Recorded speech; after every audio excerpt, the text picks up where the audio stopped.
Your life journey doesn't stand still, and neither should your wealth. Welcome to Wealth on the Move, the podcast.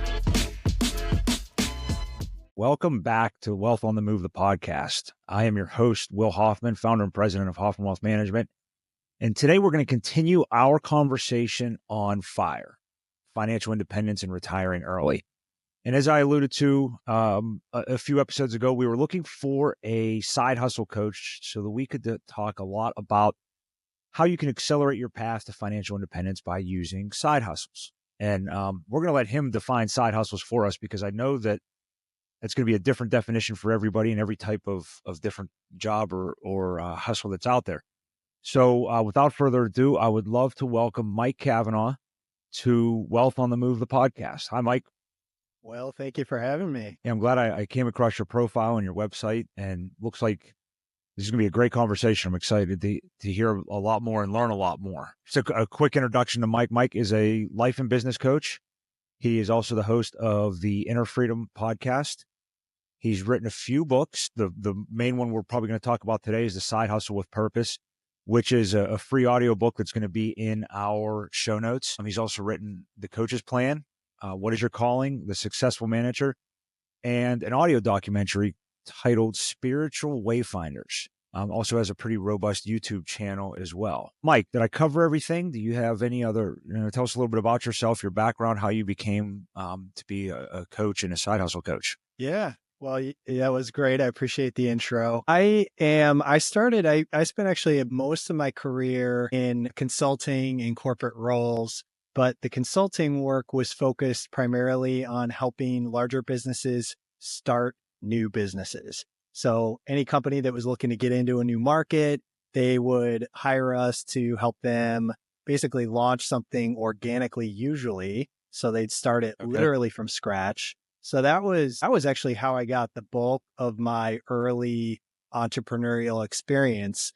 And then when I ended up deciding that for my own sense of purpose and passion, I wanted to break out on my own, that is when I got into the coaching side of things. So I was doing kind of a mix of business consulting to smaller businesses, but then I got into more of the coaching side of things, which was a combination of what started as executive life coaching. And a lot of that ended up being focused on people who were not necessarily satisfied in their careers and looking for some other way to find more fulfillment. And then that led into a lot of people wanting to start their own businesses. And then pretty organically, I started helping with that.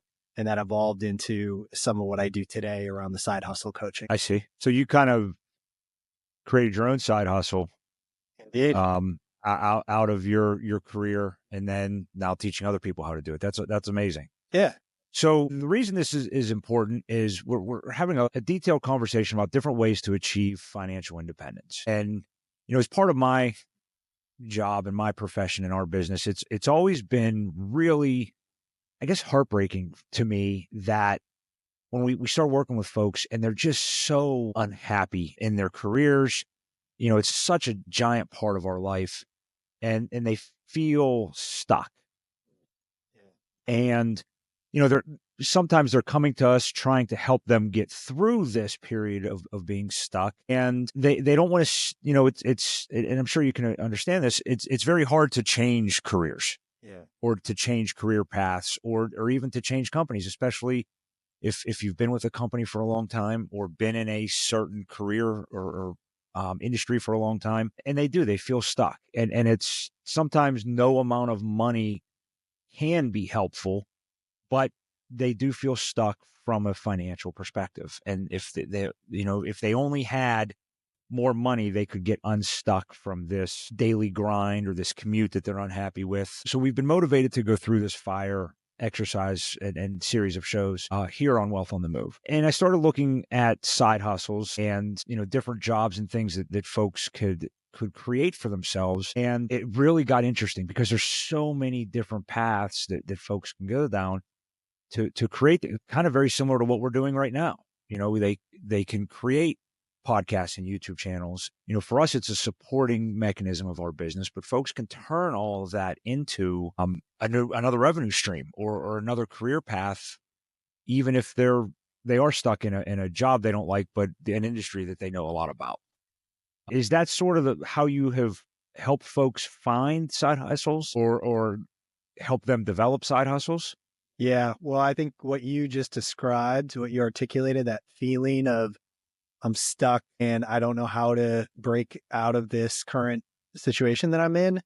Not only have I felt it personally, and that was what ultimately led me down the path that I went down, but it is probably the most common thing that I end up hearing from people who are looking for coaching work. And it's a challenge because very often you get so far down a certain path, both a career path and a life path, and it becomes very difficult. You don't want to completely blow things up.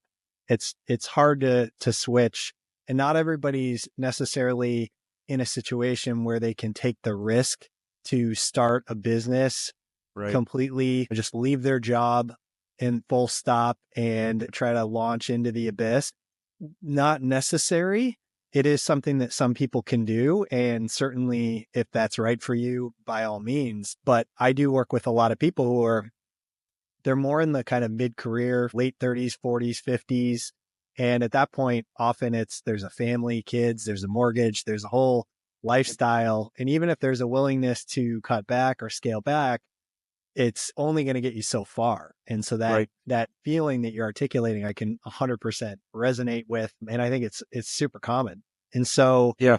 I think that the beauty of the side hustle path is that you can do it without having to completely upset your lifestyle. And actually, especially nowadays, we do live in a time that is so filled with opportunities where it's actually Yes. feasible to do that. Because I don't know that it was necessarily nearly as feasible, at least pre-internet. If you wanted to start businesses, there were more limitations and it was probably harder to juggle, say, a full-time job and be able to try to get something started on the side. But now I would say that's not the case at all. You can actually do it in a pretty limited number of hours per week, and you can flex it up and down and scale based on how much availability you have, as well as how much appetite you have to go bigger. And then sometimes you might get to a point where there's actually more upside in the side hustle than there is in your main career, and you actually want to leave and go Right. full in. Or other times you like the balance of the two. I've seen probably an equal number of both of those situations. Yeah. And we talked about this on a previous episode. I'm actually super envious of, folks leaving college now. And I guess I have no desire to transition careers. I love the business that we're building. I love the path that we're on. But, my wife and I will watch some of these, folks in their early 20s leaving college, creating YouTube channels, and that becomes their career. And that wasn't an option for us. And they get to travel the world and make a substantial amount of revenue and have a really life of abundance doing the things that was our retirement dream, was to work and save and earn enough to be able to retire and travel the globe. And now they're grabbing their diploma and traveling the globe and earning while they do it. And it really is miraculous to watch. You kind of wonder what ambitions do they have for retirement when this is their life's work now. Yeah. But it is, it's fun to watch. You hit the nail on the head. Never have we been in an economy where it is so I don't want to say easy, but accessible to earn and accessible to create and make money and turn passions into businesses and even businesses into content. You watch somebody that's a pressure washer creates all kinds of YouTube comments or YouTube videos about his pressure washing business, and that becomes a giant side hustle for him. Yeah, for sure. Yeah, it's awesome. It's really fun. Through working with folks, how have you noticed that now having maybe multiple income streams has changed their outlook or their path when it comes to financial independence? I think that the multiple income streams is key for people in a couple of ways. One is that when you think about the ups and downs that you're going to experience in any one field, whether it's your job, your side hustle, or if you have multiple things, it diversifies your income, obviously, which is huge, right? Sure. Because you never know.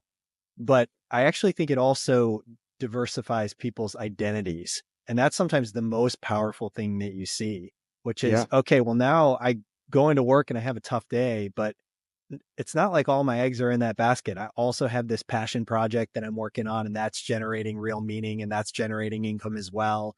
And so there's a sense of confidence that people have. It changes their relationship to both things. And I'll like just as a great example of this, I had somebody recently who was going into a really key meeting, kind of a sales situation in the side business, and had a really, um, really busy, crazy week at work. A lot Okay. happened. And then went into this meeting, was kind of stressed out, a little bit, worried about, hey, I'm not at my best to be able to handle this meeting. And I happened to be connecting with this person right before that meeting.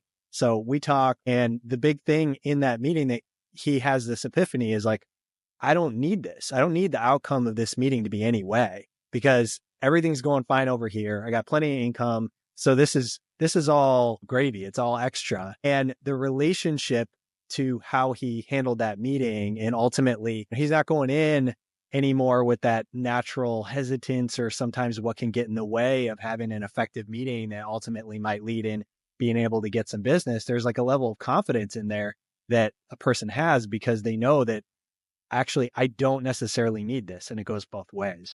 I mean, I can speak from experience of only having one path to financial success, and that was based on how well I could grow Hoffman Wealth Management. And you're right, that desperation can kind of come through in those conversations, and clients can sense that. And once we knew that Hoffman Wealth Management was going to be the path and doing well, I know, I mean, and that's just one income stream. That's not even having another income stream to fall back on. So I can imagine that, that lack of desperation can add to confidence and make everything easier.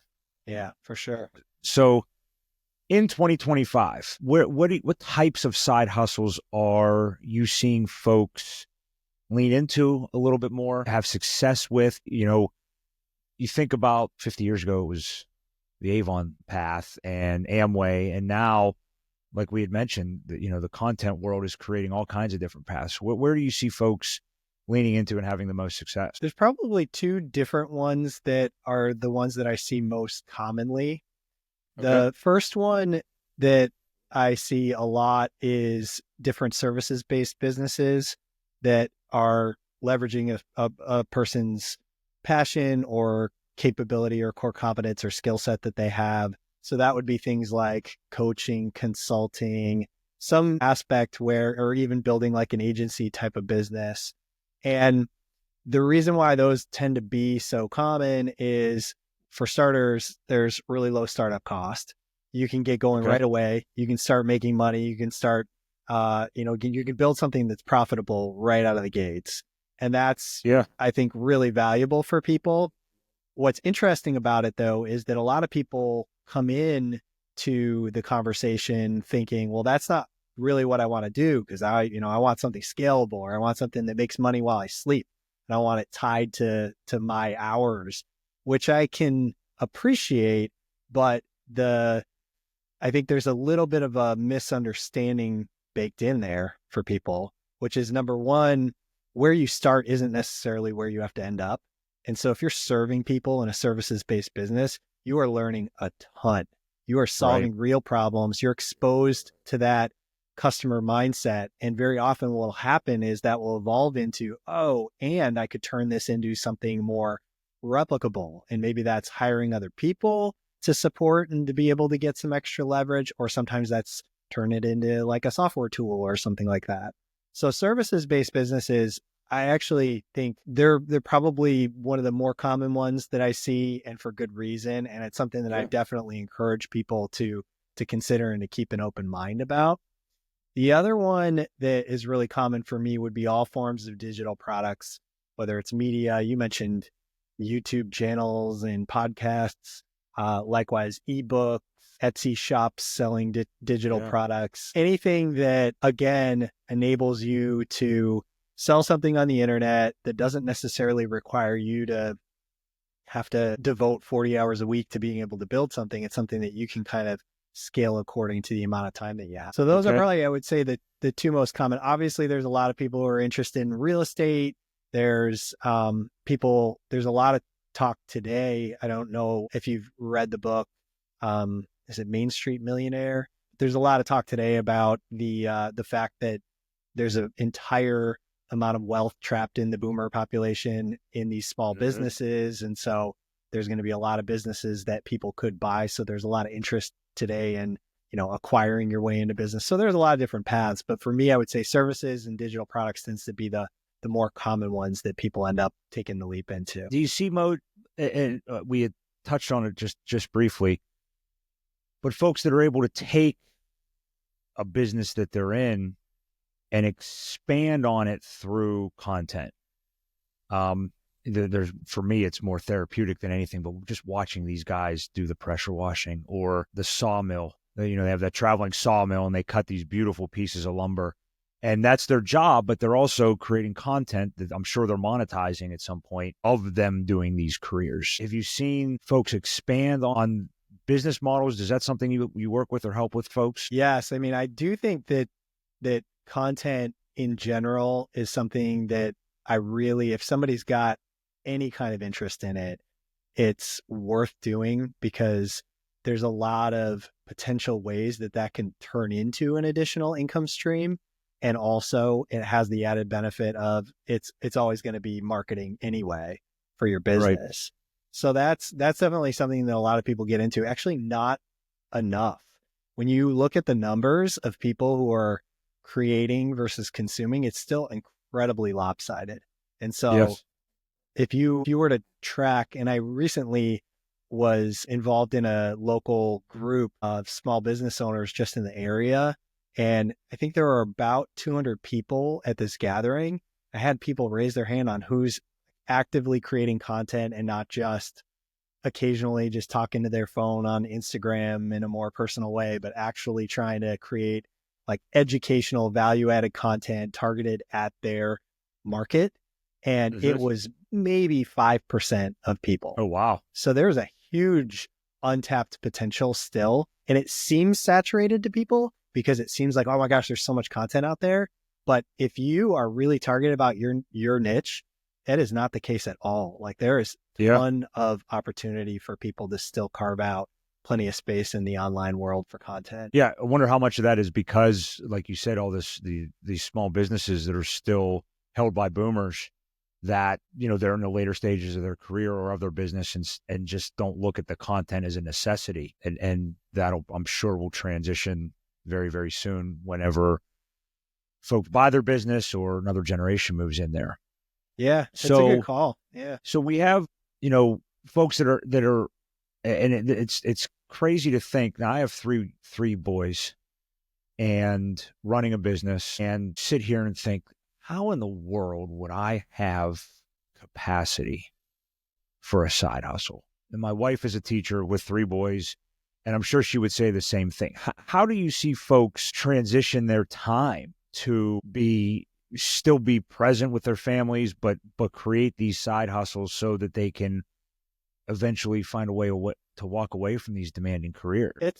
I'll say it's not something that I want to sugarcoat, because I do think, especially in the early days, you have to be willing to put a certain number of hours into something. Right.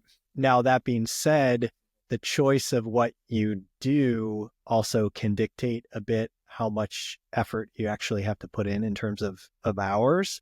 So like a lot of the reason why you rattled off a bunch of random books that I've written, some of that was because, number one, I'm passionate about it. Like you, I find that this stuff therapeutic and creating is something that I find fun, but also it's something that there's no deadline to it. You can do it whenever you want and chip away at it. And you might have one week where you're putting in 1 hour and the next week you're putting in 15 hours. It can vary, and that's okay. And so the choice of what you get into can also help with that. But I think the big thing is when you actually start to get into it, if it's important to you and That's a really key thing if it's important to you. And that can Yeah. be sometimes beyond just the financial or the end goal of where I want to get to, but I'm choosing something that I feel gives me a sense of meaning or purpose or passion so that it's actually fun, it's restorative. Then you end up finding the time. And this is something that I've experienced personally, but also I see a lot of other people experience as well, which is you actually get better at time management by doing this. It's really very few people. I wrote a book just because I went through this productivity kick years ago. The book's called Coach's Plan. I don't necessarily recommend the system in there because it's a little bit hardcore, but it was hugely illuminating to me because a key part of Coach's Plan was tracking my time. Basically, I Yeah. was journaling everything that I was doing in a time journal, and the insights that came from that were enormous. And I don't know very many people who actually follow through and do something like that, even for, an entire week or something. But why I can now look back on that and say that that was so key is that I can compare the before and after. And the reality is most people are going to work and they think that they're working X number of hours a week, and they're not. You're Right. So much of your time is spent, oh, I actually had this hallway conversation. I got distracted. I was low motivation. I was this, I was that. And when you have the side hustle going and your time is actually more compressed, it's Yeah. like the work expands to fill the time that you have. And so you end up shrinking that slot that you have down and you become more efficient and more effective in both the There's different a name areas. for that, isn't it? Isn't it? That's just, there's a like a phenomenon or a principle that's called it. Hawkins. Am I thinking of the right thing? Hey, you're Hawkins right. And I principle or cannot something remember that what it is, is. We'll need um, somebody to remind us. and I may be completely making this up. Yeah, that's not it. I'm now it's gonna drive me nuts until I do find it. But there's like a principle that when it comes to time, because I'm with you. I run marathons. I'm in the process of training for an Ironman right now, and when I am not in a training block, my time management it's definitely not something to replicate.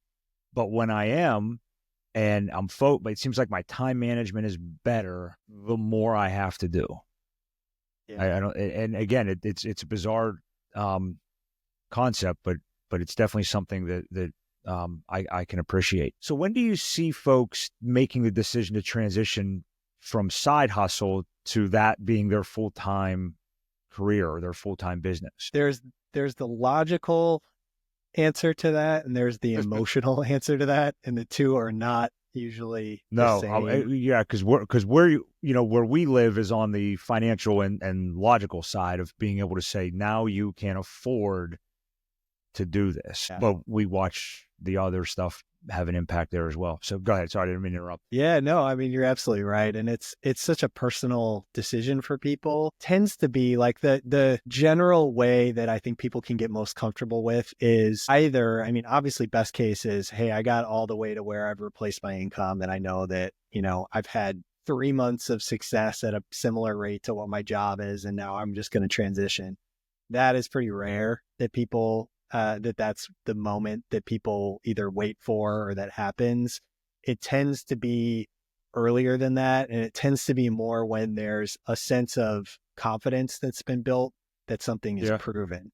I mean, you having started your own business, when was there, I'm sure you can probably remember, was there a point at which you were like, okay, this is working. I now, I don't have the angst that I had before. I'll let you know. Um, um, I guess I don't know. It's always been because, I definitely think I've outkicked my coverage when it comes to earning what I would have expected for my life. But, we are Hoffman, it's ever evolving to the point where I haven't hit a level of completion with it. And I don't know when that would be. I guess when I can sit back and look at a team around me and say, "Oh, they have no use for me anymore." And, they've developed into the business that I have hoped for. And we have a great, great, great team now that, we hope to expand on and grow. But I think that'll be when I can kind of sit back and say, all right, now it's time to own the coffee shop on the running trail and downshift completely. But yeah, I guess I don't have an answer for that. I don't know what the answer would be. Yeah, but you're driving at something that I think is really important there, which is, I mean, number one, it can actually be a trap for people, which is like, hey, Yeah. I never, what is success? When do I hit that point where it's okay, or where I can set aside the worries that this thing isn't going to work, or that I need to keep grinding super hard. So there's a little bit of that people can fall into, but I think underlying it, it's this point that you actually get to, it's a mindset thing. You get to decide Hmm. the point at which, all right, I feel like I now know that it is better use of my time or my energy, or I'm ready to take the leap because I've gotten to this point, and it's gonna be different for every person, and that's okay. And you're never going Yeah. to actually, there's nothing written in the clouds that says this is the moment where you have arrived. And so if you know that that moment's never coming, and it's always going to be an arbitrary decision, then it's about whenever you feel personally like, okay, I am ready. I'm ready to take this step. Yeah. So tell me about the audiobook, The Side Hustle with a Purpose. What was the motivation there, and what can folks expect to learn when Yeah. they listen in? I think the motivation for me was that a lot of people come into the side hustle game, or at least approach this question thinking they have some idea of like, I want to get, I've heard drop shipping is all the rage and I can make a bunch of money, or I want to get into real estate. I want to open a bunch of, Airbnb properties. And they come in sometimes with a business model first. And what I try to encourage people to do is to flip it around a bit and say, why don't we start first with, what do you love? Yeah. What are you here to do? What gives you purpose? What gives you passion? Because if you have that, then you have the fuel that, here you are training for an Ironman, right? Like, you got to find that energy that is not always going to be there when you're waking up in early morning to go get a workout in. It's not always there. And so there's Right. got to be a higher purpose to it. So that was number one for me was, yes, it's important ultimately to be getting into something that the world needs, something that can be profitable, all the rational things that need to make sense. But you need to marry, what do I love? What am I good at? Or what can I get good at? And what does the world need? All of those are important. And it's actually better to start, in my view, with the purpose, passion side of the equation. That's what made me write the book. And then what people can expect to get out of it is, it's essentially just a simple process that I take people through, from all the way from I have no idea what I want to start, all the way to I've actually got something going, and how do I make it scale, and how do I actually build it into my life in a more steady state.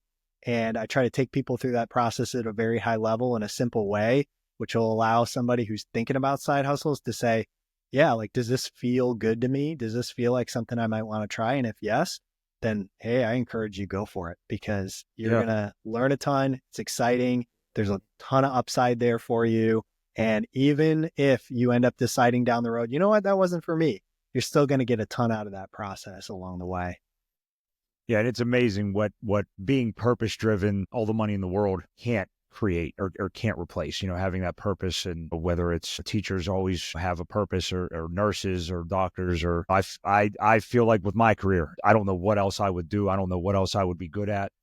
Um, I took the two things I care about most, or know the most about, which is people and money, and was able to form a career and a business out of it. And I don't know what else I would be good at this point, which is a great segue into something we do here on Wealth on the Move is, and I totally stole this from the Diary of a CEO podcast, but he always asks his guests to ask a question of the next guest. So our last guest that we had on Wealth on the Move, the podcast, was a few episodes ago. It was Drew Boyer, a good friend of mine who just launched a book called Hip Hop and Finance, and merging lessons from hip hop into lessons of financial literacy. But his question, and This wasn't planned because we didn't know who our next guest was going to be when I had him ask this question, but it's pretty poetic. His question is, when was the moment that you figured out what you were supposed to be doing here on planet Earth? Oh, wow. I love that question. I love that question. I think the moment for me was I just turned 40 years old and I was struggling with drinking. I was way off my path. I was anxious. I was stressed. I was not living the life I was supposed to be living. And I woke up and I realized I got to change pretty much top to bottom the way that I'm approaching life. And what do I really care about? And what I really care about is helping people get on their true path in a way that I wasn't at that moment. It became really clear to me. And it's in some form or fashion, that's what I've been doing ever since. Trying to help people realize, like, who are you really? What do you really want to be here? What do you want? What are you here to do? Right? You get this one life. Don't just defer until some future date. Do it now, because you never know. That to me is that's been the motivation behind this FIRE series that we've done is, we're meant to do more than just work and pay bills or sit in traffic and then go home and pay bills. We're designed to create, to influence, to inspire, to be inspired. And that was kind of the motivation there. So yeah, I'm glad you touched on that, and glad you're doing what you're doing, man. So now your turn. What question would you like to ask of our next guest? And again, truth be told, we have no idea who the next guest is going to be or what topic we're going to be discussing. I want the next guest to tell me what is one thing you must do before you die. It's a great question. I'm going to ask you, how would you answer that question? I have this vision. You're therapeutic, watching guys cut wood. Yeah, pressure wash, right? Pressure washing. Yeah, my version of that is I want to go self-sufficient. Build like an off-grid kind of place. Oh, wow. Grow some food. Just even if it's not my full-time existence, it feels like something I got to try. Huh. What's the motivation there? Have you tried to do anything like that yet? No, actually, no. That's a great question. I'm gonna have to get back to you. Took off into the woods for a couple of days and with a canteen of water and a pack on your back, or I mean, I've definitely gone on like short retreats. I've not gone full on in any way. So yeah, I don't know what where it comes from, but it's definitely there. It's like one of those inexplainable, like, just feel the pull. Otherwise, why would I be watching these random videos of people doing it? Yeah, I've never even thought it was. I would probably say visit all 7 continents with my boys, with my sons. Oh, nice. And wife, that. Jamie, you're invited to, I guess. But yeah, yeah, I think that would be kind of cool to visit all 7 continents with my boys. I got to get off of this one first, I guess. But yeah, I think that would be a life well lived to experience other cultures with them and make sure they're experiencing them and seeing the world. I think that'd be a cool way to tie up the bucket list. That's powerful. That's really powerful. Well, Mike, I want to thank you so much for joining us and for your insight. Like I mentioned, the Side Hustle with Purpose audiobook is going to be in the show notes. It's free on Mike's website, so you can check that out. Mike, if folks want to reach out to you, what's the best way for them to do so? I think the best way is they can just email me. So Mike at MikeKav.com. So that's MIKE at MIKEKAV.com. Okay. Any questions? If you want to explore side hustles, if you want to explore coaching, please reach out, and look forward to maybe having you back again, Mike, and talking more about this and seeing how folks are able to, start to move that towards that path of financial independence and, find that purpose. But until next time, if you need to reach out to us, HoffmanWealth.com, best way is our website. Again, Mike, thank you very much. And we look forward to seeing you next time on the next episode of Wealth on the Move, the podcast. Remember, until next time, keep your wealth moving. Mike Kavanagh is not affiliated with or endorsed by LPL Financial and Hoffman Wealth Management. The information covered and posted represents the views and opinions of the guest and does not necessarily represent the views or opinions of Hoffman Wealth Management. The content has been made available for informational and educational purposes only. The content is not intended to be a substitute for professional investing advice. Always seek the advice of your financial advisor or other qualified financial service providers with any questions you may have regarding your investment planning.